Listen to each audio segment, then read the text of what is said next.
Buenas tardes ya con todos. Agradecer la invitación para poder exponerles un poco del trabajo que hice en el año 2012, acá en esta zona, en Barranca. Agradecida también por la presencia de los arqueólogos de la zona de Áspero. Yo creo que tuve un primer contacto con Eduardo por esos años. Y bueno, esto es parte de un trabajo de investigación que se realizó en colaboración con la doctora Ruth Chadi, jefa de la zona arqueológica Caral, y la Facultad de Ciencias Biológicas de San Marcos. Bueno, partiendo del punto de que ¿quién no quiere saber acerca de su pasado? Por mucho tiempo el ser humano estaba interesado en conocer cómo llegó a poblar la tierra, ¿no? Nosotros sabemos por historia que nos enseñaron en el colegio, ¿no?, que el poblamiento en América se dio a través de los antiguos pobladores de Siberia que cruzaron el estrecho de Bering y llegaron a América, ¿no? ¿Y qué vino después? Es la pregunta, ¿no? ¿Cómo se establecieron los primeros peruanos? ¿Quién no se ha hecho ese interrogante alguna vez, no? Sabemos que el hombre migró a distintos territorios, ¿no? Llegando de la parte norte de América, fue descendiendo hacia América del Sur. Algunas de estas interrogantes hoy en día son respondidas por unas nuevas ramas de la biología, de la paleobiología, conocidas como la paleobotánica, la paleoparasitología, entre otras ramas que tratan de responder estas interrogantes, ¿no? Rubén nos ha antecedido con la evidencia de cómo podemos tener recursos para investigar y responder estas preguntas. Por ejemplo, una de las fuentes de información muy importantes son las momias, ¿no? En la momia de Chinchorro, por ejemplo, que está ubicada la cultura Chinchorro en el desierto de Atacama, se encontró una momia de la cual fue posible inferir que esta antigua población tuvo una infección parasitaria muy común también hoy en día, que son los piojos, ¿no? ¿Quién no ha tenido piojos alguna vez? De pequeño, de repente, ¿no? En estas momias, que están fechadas de más de 2000 años antes de Cristo, se encontraron en una de ellas 460 huevos de piojos. Y desde ese entonces ya se conocía de este tipo de parásito, de ectoparásito, ¿no?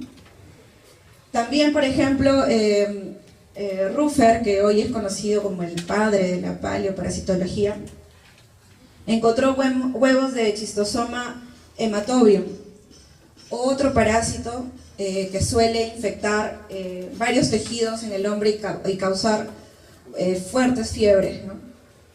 Y fue posible encontrarlo en el tejido renal de una momia, ¿no?, de una momia egipcia, ¿no?, que ya nos permitía inferir a nosotros de que esa población egipcia pudo estar parasitada con este tipo de organismo, con el Schistosomia, cuya particularidad tiene de hacer un ciclo de vida indirecto, ¿no?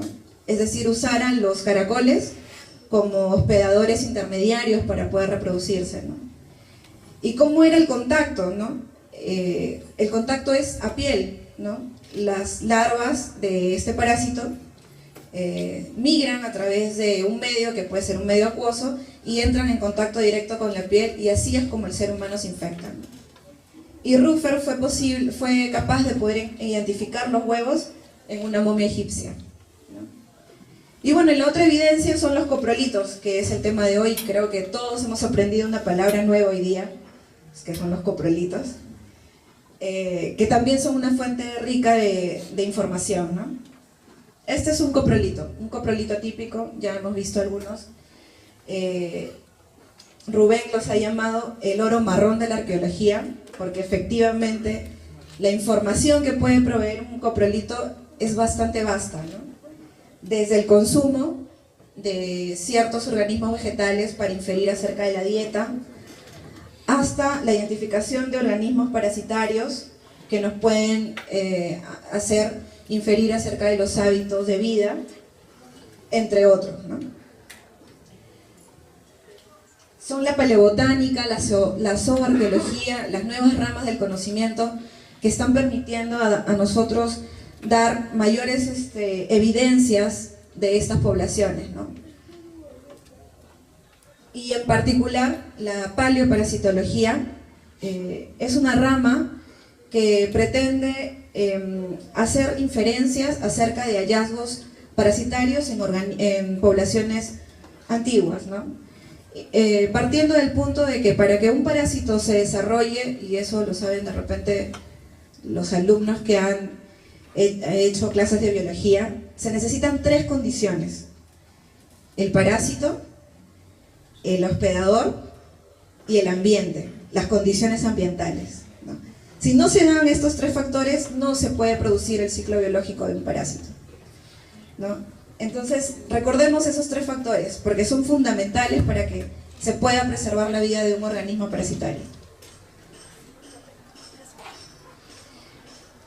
Estos son algunos de los hallazgos paleoparasitológicos en América del Sur.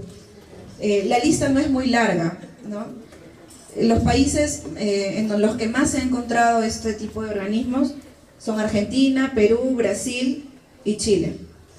Y si ustedes miran, Perú ocupa la franja más pequeña, ¿no? Los hallazgos paleoparasitológicos en Perú son muy pocos, se reportan muy poco. Sin embargo, ¿alguno de ustedes se ha preguntado cuántos sitios arqueológicos tiene el Perú?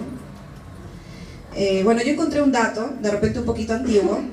El inventario del Ministerio de Cultura, en el 2001, menciona que existen 50.000 sitios arqueológicos en el Perú. Y 1.050 de ellos se encuentran en Lima, solo en Lima. Sin embargo, como vimos en el cuadro anterior, los hallazgos paleoparasitológicos son muy pocos, porque hay muy poca gente trabajando en esto, ¿no? Este es un reporte resumido de algunos de los hallazgos paleoparasitológicos en Perú. Por ejemplo, el hallazgo de Sidum guayaba, de la guayaba, en la zona del Paraíso, acá muy cerca, publicada por Jones en 1988. En el caso de parásitos, por ejemplo, tenemos a Allison, que encontró Ancylostoma duodenali en una momia peruana. También están los hallazgos de la doctora Gárate acá presente, de Acanthameba y Antameba coli, en un sitio arqueológico de Villa El Salvador, y algunos otros reportes muy aislados que se han dado y también muy antiguos, ¿no? Bueno, yo les voy a presentar a continuación algunos de los resultados que encontramos de la revisión de 20 coprolitos en la zona arqueológica de Áspero. Todos saben dónde está Áspero, imagino. Está muy cerca de acá, a 15 minutos o a 10 minutos en auto de Barranca.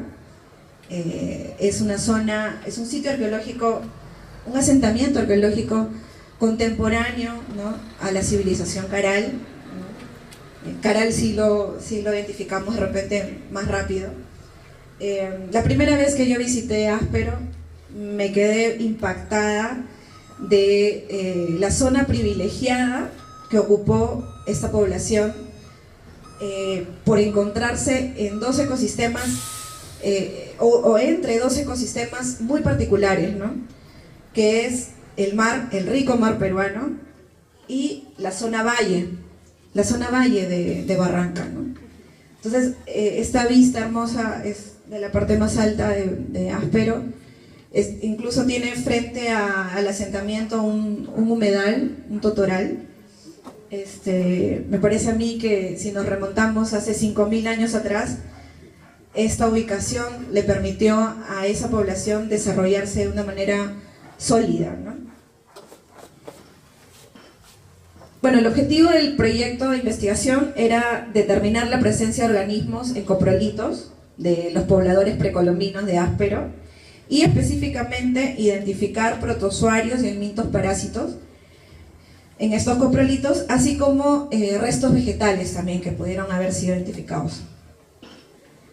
Bueno, la zona de estudio, ya lo he mencionado, está Áspero, está por acá, la zona muy cerca al mar.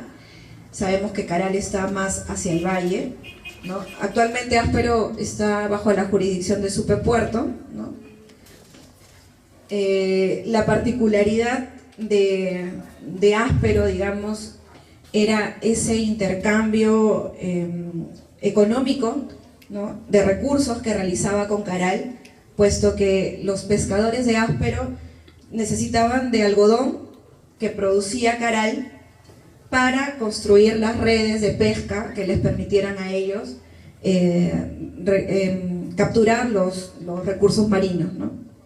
Y a su vez Áspero proveía de recursos marinos a Caral, ¿no?, y permitía con ello ese desarrollo sostenible que han tenido durante tantos años, ¿no? Estos son algunos de los asentamientos que de repente algunos que han visitado Áspero los conocen. Bueno, una construcción piramidal, tiene varios edificios, está la Huaca Alta, la Huaca de los Sacrificios, los almacenes donde guardaban los peces que iban colectando, la zona residencial, la Huaca de los Ídolos, y particularmente la Huaca de los Ídolos. Hace un par de años, si mal no recuerdo, una noticia dio la vuelta al mundo, ¿no? Se encontró acá la Dama de los Cuatro Tupus, ¿no?, que fue un hallazgo arqueológico muy reconocido en el mundo, ¿no? Y justamente de estas zonas es donde, gracias al esfuerzo de los arqueólogos de Áspero, yo recibí las 20 muestras de coprolitos para poder procesarlas y tratar de identificar los organismos que habían en ellos, ¿no? Estas son la distribución de la proveniencia de los coprolitos de distintas zonas, de la zona residencial, de las mismas huacas y de los sectores más alejados también, ¿no? Bueno, el procedimiento para poder tratar una muestra es sencillo, pero hay que tener todos los cuidados, ¿no? Primeramente, el coprolito llega en una bolsa Ziploc, una bolsa estéril, cerrada. Como ustedes ven, viene generalmente una parte muy sólida y una parte muy disgregada, ¿no? Se realiza primeramente la observación macroscópica del coprolito, tratando de identificar pelos, semillas, etcétera, que pudieran estar de manera directa. Y luego, usando la metodología de Cullen y Cameron, que fueron los que estandarizaron esa metodología de rehidratación, tomamos 0.5 gramos de la muestra del coprolito, ¿no? Se pesa 0.5 gramos, dependiendo también, cuando tenemos muy poquita muestra, tomamos 1 gramo, y se procede a depositarlo para poder agregarle la solución acuosa de fosfato trisódico. Una vez colocada la solución, dejamos depositar estas muestras más o menos 72 horas. Y acá yo hice una variación, ¿no? Cullen y Cameron te dicen 72 horas a temperatura ambiente. Nosotros hicimos una variación incorporando la refrigeración a 4 grados centígrados para evitar el crecimiento de hongos y de bacterias, ¿no? Una vez incubada esta muestra, realizamos también la adición de esporas de Lycopodium, que son únicamente usadas como marcadores para el cálculo de huevos en una muestra, ¿no?, si es que encontráramos huevos del Mintos. Una vez incubada la muestra, se procede a la separación de micro y macro restos usando una malla metálica de 200 micrómetros de diámetro, y dejamos filtrar para que luego esta filtración sea observada en microscopio. También una variación adicional a la técnica fue la técnica de sedimentación espontánea en tubo, muy usada para la identificación de parásitos. Obviamente se deja reposar buscando que los huevos, quistes, reposen para luego tomar una gota del sedimento y poder mirarla al microscopio, ¿no? La técnica de la gota de Lackey es también usada para la identificación de diatomeas.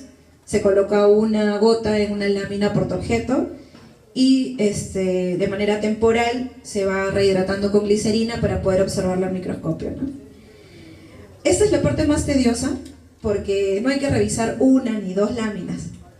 Yo revisé en un promedio de 30 a 40 láminas por muestra. O sea, si son 20 muestras, 30 láminas son 600 láminas que hay que revisar, ¿no? Y hay que ser muy minucioso porque los que trabajan con microscopio lo saben, la vista se cansa, ¿no? Y cuando se cansa hay que parar porque de repente identificamos algo que no es, ¿no? La identificación morfométrica se basa justamente en las características morfológicas del organismo y también en la medición que se realiza con una regla micrométrica, ¿no? Una vez identificado o detectado el organismo, hay que tomar las fotografías. Yo usé un software del Carl Zeiss, de los microscopios Carl Zeiss, y además las claves taxonómicas para el caso de parásitos, para el caso de vegetales y restos animales, ¿no? Igualmente se hizo con los macrorestos, que era lo que quedaba dentro de la malla metálica, lo que quedaba capturado en la malla metálica, y se hacen las mediciones, pero ya no usando un microscopio, sino un estereomicroscopio, ¿no? Finalmente, con todo eso, se elaboró una coproteca.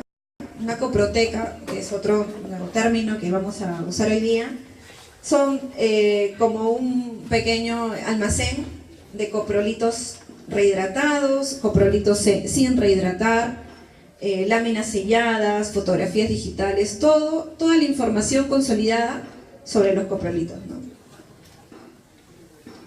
Bueno, estas son fotografías de lo que se encontró.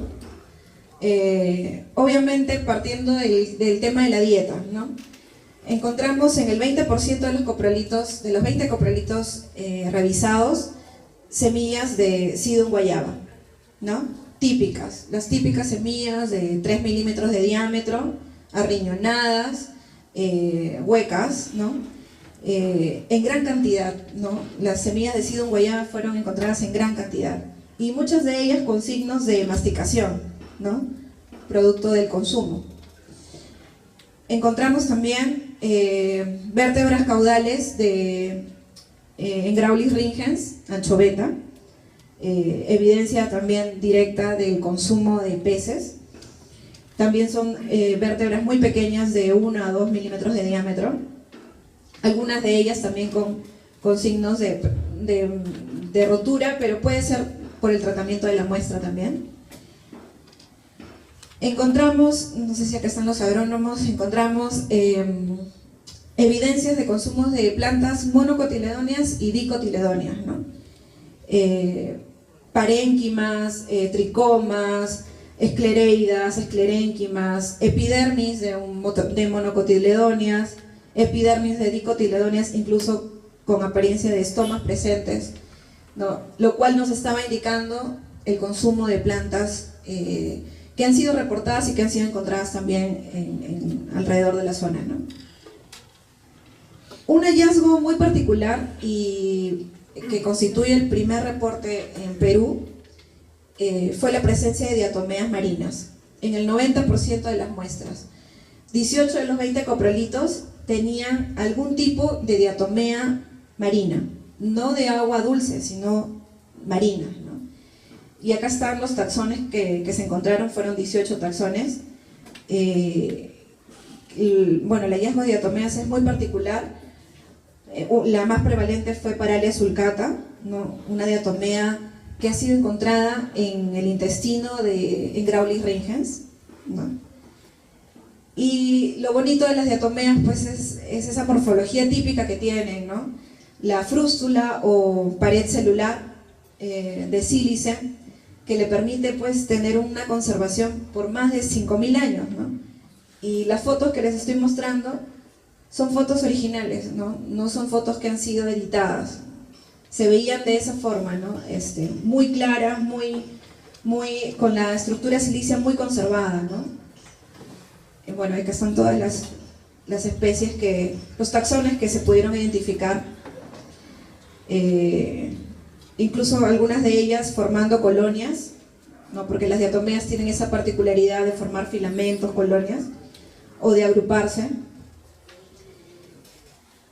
Y bueno, esta es una foto de diatomeas actuales, ¿no? De diatomeas de hoy, para mostrarles la morfología típica y muy particular de las diatomeas y compararlas un poco con las antiguas, ¿no? Que no tienen nada que envidiar, ¿no? A pesar de haber pasado tanto tiempo. Finalmente, también reportamos el hallazgo de parásitos. En el 25% se encontraron parásitos intestinales. Uno de ellos es Blastocystis. Blastocystis es un parásito muy particular que hasta hace unos años era considerado un protozoario, ¿no? Pero los estudios de ADN, los estudios de biología molecular, han reclasificado a este organismo. Ya no está considerado como un protozoario, sino más bien como un organismo muy emparentado con las diatomeas y las algas marrones, ¿no? Los han clasificado incluso, según Filogenia, en un nuevo grupo, en un grupo heterogéneo que se llaman los estrematófiles, y ha reubicado a este parásito filogenéticamente hablando, ¿no? Su tamaño típico es de 10 micras o quizás menos, son muy pequeños, tienen esta forma vacuolar multinuclear, ¿no? Y son muy prevalentes en el ser humano, ¿no? También se encontró quistes de entameba. Estoy segura que más del 90% de los que estamos presentes tenemos entameba en el intestino. Hoy en día se conoce a las entamebas como patógenas y no patógenas, ¿no? Hace unos años decíamos comensales y patógenas, pero se conoce que la patogenia es una característica que se puede adquirir si se inmunosuprimen nuestras defensas, ¿no? Yo encontré quistes de entameba muy pequeños, menos de 10 micras, y también quistes de entameba coli con un tamaño ya mayor, 15 micras, y con los núcleos típicos de entameba coli, ¿no? En una muestra de un coprolito que provenía de la zona residencial. El ciclo biológico de Blastocystis y entameba nos permite inferir acerca de las condiciones de vida que pudieron haberse dado en Áspero, ¿no? El consumo o la infección por Blastocystis es de manera directa, ¿no? Puede ser a través del consumo de alimentos, agua, contaminados con quistes de Blastocystis, ¿no? Al igual que entameba, también el consumo es de manera directa, ¿no? Alimentos contaminados con quistes de entameba, ¿no? Entonces nos está hablando de condiciones muy parecidas que pudieron hacer que estos parásitos prevalezcan, ¿no? Bueno, y el último de los hallazgos que fue presentado en un evento en México hace unos años y que causó particular interés fue el hallazgo de huevos de Enterobius vermicularis. Enterobius vermicularis es un oxiuro que de repente también de chiquitos lo hemos tenido, muy prevalente en niños, causa escozor en la zona perianal. No es típico encontrar Enterobius en heces, porque la particularidad de este parásito es que la hembra, que es quien oposita los huevos de Enterobius, corre o migra hacia la zona perianal y deja ahí los huevos, ¿no? Obviamente está infiriendo al momento de hacer el depósito de heces, las heces pueden entrar en contacto con los huevos y uno que otro salir hacia el exterior, ¿no? Pero no es común encontrar huevos en heces de Enterobius, ¿no? Generalmente se depositan en esta zona, en la zona perianal, porque tienen dentro, en las afueras de la membrana que cubre el huevo, una zona mucoide, ¿no? Que les permite adherirse a esta zona. Sin embargo, en Áspero encontramos huevos de Enterobius vermicularis, ¿no? Y no uno, sino dos en la revisión, ¿no? O sea, de repente uno era como que extraño, pero luego vimos dos, ¿no? Se hicieron las mediciones y también coincidía con la morfometría de Enterobius, ¿no? Y además lo particular es que si ustedes observan, afinan la vista, son huevos larvados, ¿no? digamos, huevos que tienen la presencia del parásito adentro, ¿no? Y fueron encontrados en un coprolito de la zona residencial también. Bueno, este es el consolidado de resultados en cuanto a paleoparasitología. En la zona de Áspero encontramos blastocistis en 3 muestras, Entamoeba en una, Entamoeba coli en otra y Enterobius vermicularis, ¿no? Todo eso hacía una prevalencia del 25% de parásitos en Áspero. De las discusiones, Sidum guayaba es evidencia directa del consumo de guayaba en Áspero hace 5.000 años. Qué pena que hoy ya no consumamos guayaba, pero ellos sí lo hacían, ¿no? Es el primer reporte de consumos vegetales en esta zona, en la zona del norte chico, digamos, pero ya han habido otras evidencias de consumo de Sidum guayaba, por ejemplo en el Paraíso y también en la zona de Caral, ¿no? En cuanto a las diatomeas, hemos hecho una hipótesis, ese trabajo ha permitido hacer una hipótesis, de que las diatomeas marinas, que son productores primarios del mar peruano, son consumidas por la anchoveta. Hay evidencias de que en el intestino de anchoveta se han encontrado Cocinodiscus, Paralia, Grammatófora, todas las diatomeas reportadas en este estudio, que a su vez, almacenadas en el intestino de la anchoveta, eran consumidas por un ser humano que no evisceraba la anchoveta. La anchoveta es un pescado muy pequeño, lo comía directo, ¿no? Entero. Y eso pudo hacer que las diatomeas, a través de su estructura silicia, se conserven durante el tracto intestinal y pasen finalmente a las heces, ¿no? La evidencia de Graulis ringens es el primer reporte de evidencia directa de consumo de anchoveta en coprolitos, también en Áspero. Hay otros estudios también de coprolitos en Caral, que también han encontrado consumo de anchoveta, y obviamente nos está diciendo de que ellos eran pescadores, ¿no? Su principal actividad productiva era la pesca, ¿no? Y por ende el consumo eran recursos marinos primordialmente, ¿no? El reporte de Entamoeba coli, también estos son los hallazgos de Entamoeba en la zona sudamericana. Son pocos. En Chile se encontró en el 2003, la doctora Gárate reportó el hallazgo en el 2007 en una zona arqueológica de Villa El Salvador, y nosotros estamos reportando en esta zona del norte chico, ¿no? En cuanto a Enterobius vermicularis, es la lista de hallazgos de Enterobius en distintas zonas arqueológicas, no solo de América, también hay zonas de Europa.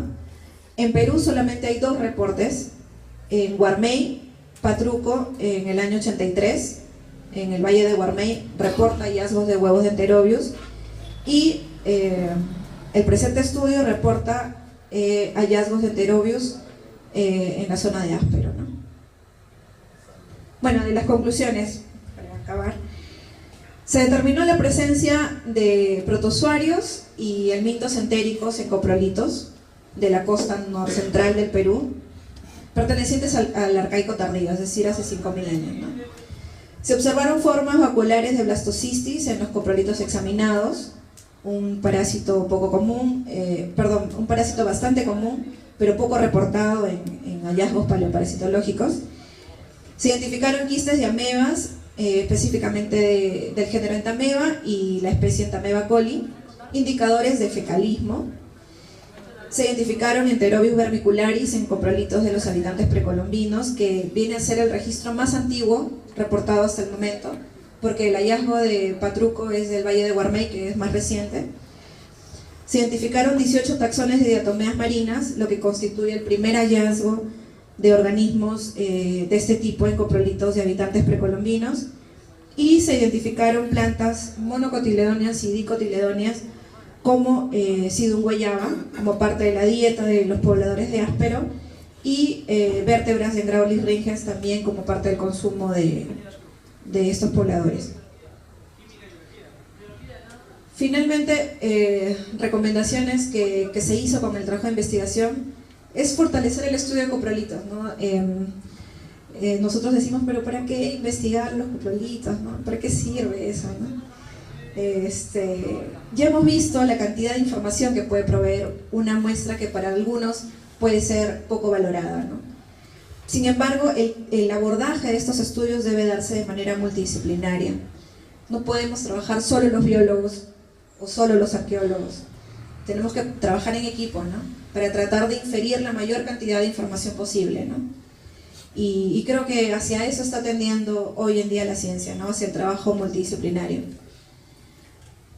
Bueno, finalmente voy a aprovechar la oportunidad para agradecer públicamente a la doctora Shadi por la colaboración, por permitirnos, ¿no?, investigar en esta zona, y al equipo de arqueólogos también que nos proveen de la información para nosotros poder ir más allá, ¿no? Al equipo multidisciplinario de la Facultad de Biología, ese trabajo ha tenido el respaldo de botánicos, de zoólogos, amigos que nos han apoyado, y también al Fondo de Promoción de Trabajo de Tesis del Vicerrectorado de Investigación de San Marcos, porque este proyecto fue ganador de un concurso de financiamiento de tesis, ¿no? Y sin ese financiamiento no hubiera sido posible para mí poder ir más allá, ¿no? Bueno, esa foto es del año 2012, cuando visité Áspero por primera vez. Me recibió Eduardo, y bueno, ha permitido acercarme a mí a la zona, porque la verdad conocía Caral y no conocía Áspero. Y un mensaje que leí en uno de los carteles en el recorrido de Áspero me llamó mucho la atención, ¿no? Decía: las gentes que nunca se preocupan de sus pasados jamás mirarán hacia la posteridad, ¿no? Y creo que tiene mucho de cierto, ¿no? Bueno, gracias.